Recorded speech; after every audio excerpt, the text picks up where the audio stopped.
The EU's transformation into a superstate is now inevitable, a Dutch MEP has said in the wake of Ursula von der Leyen's State of the Union speech, suggesting it was now a question of when not if. European Commission President Mrs. von der Leyen today unveiled a series of objectives with the stated intention of making the bloc more resilient and united to confront future crises after the coronavirus pandemic, which has plunged Europe into its deepest recession in history. However, Dirk-Jan Epping suggested the true aim was to take more power away from the bloc's individual member states.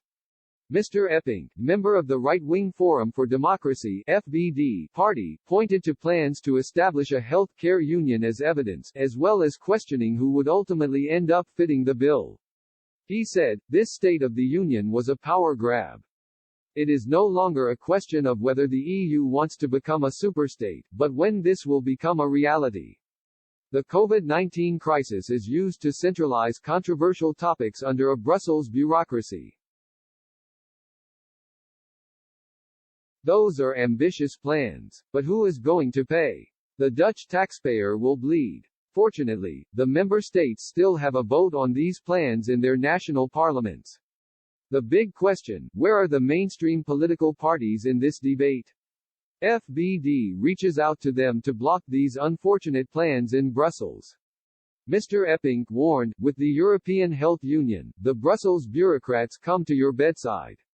We have already entered the dreaded transfer union. Now we are also on the threshold of an EU superstate.